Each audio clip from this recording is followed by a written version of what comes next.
It was a really great place to grow up. Always something to do here, whether it was something on the water or, going to the park.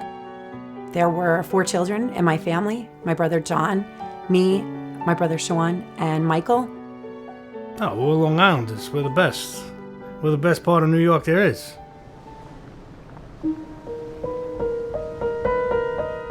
Shaun was a really happy child. He started young. He fell in with a crowd that probably wasn't the best for him. He met a girl and they had started taking pills together. She had shown him what it would be like to inject heroin. We tried to help him. There's just so many obstacles when you're trying to find treatment for your loved ones that I wouldn't wish that on anyone, because you're there and you want to be a voice and an advocate while you're also listening to them. But this person is fragile. They're on a ledge, right? It's either get help from you or go out and start using again or score on the street.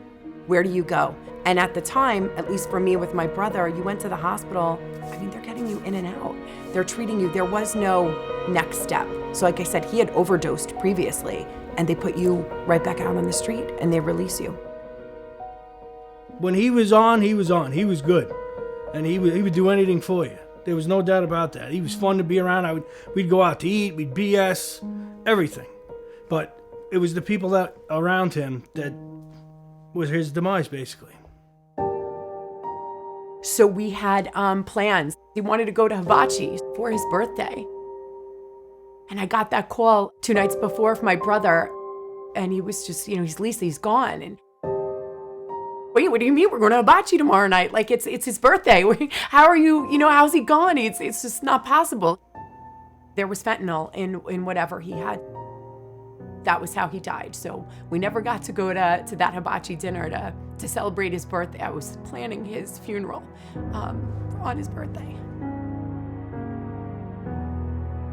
The statistics still show that people on Long Island are dying not only from opiates, fentanyl, but they are also dying because of alcohol and other substance use. Whether they're youth, whether they're adults, they're seniors, people need help. When they say they need help, they don't mean next week, they don't mean 3 weeks from now. They mean today, this hour. So one of the things that CN Guidance is so good at is being able to provide access immediately as soon as people decide that they need help. We look at going out into the community and really meeting patients where they're at. So we have many different programs that allow us to do that. MRU is one of them, the Mobile Recovery Services Unit. That is our big RV and our box truck where we go out into the community, park the vehicle there, and have peers go out and meet individuals literally where they are at that moment. We look to find people in their community. So we go to their schools, we go to their community centers. We find a way to support them where they are. So it allows people who are in a really hard time, inability to see that there is a future. We can get you stable, we can get you back on track for the rest of your life. And the biggest thing about what we bring to this community is hope. Hope is the only thing sometimes people have when they start recovery.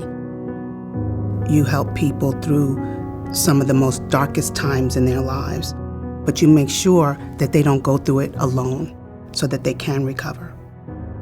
I've learned so much from the folks at this agency, information I wish I had when Shaun was still alive. It's critical where you have people who are addicted to substances who are looking for help and are embarrassed or ashamed, right? This shame that comes with addiction that people, don't want to share. They don't defer you to another appointment or tell you we'll come back tomorrow because you need to seize that moment. If someone's telling you they need help and they don't want this lifestyle anymore and they want better, they want to turn the page and they want a second chance, this agency will do that. They'll get you help right away. Addiction and substance abuse and mental illness doesn't discriminate, right? It's your sister, your mother, your cousin, your coworker. It's anybody in our local community that can be impacted. I think having these folks that live here, work here, and help the people that come from this area is such a critical piece because they know and understand it and they know where we come from. And I would love to say not on Long Island, not in my backyard, but it's happening everywhere.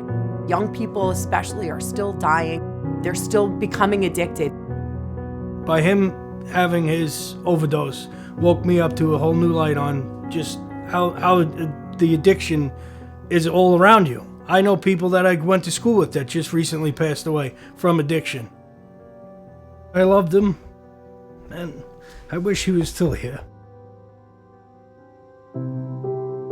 I wish I had a magic wand and fix it and remedy the situation, but the closest thing we have is CNG and all the good work that they do and the people who are dedicated to providing support and treatment to everyone that lives here.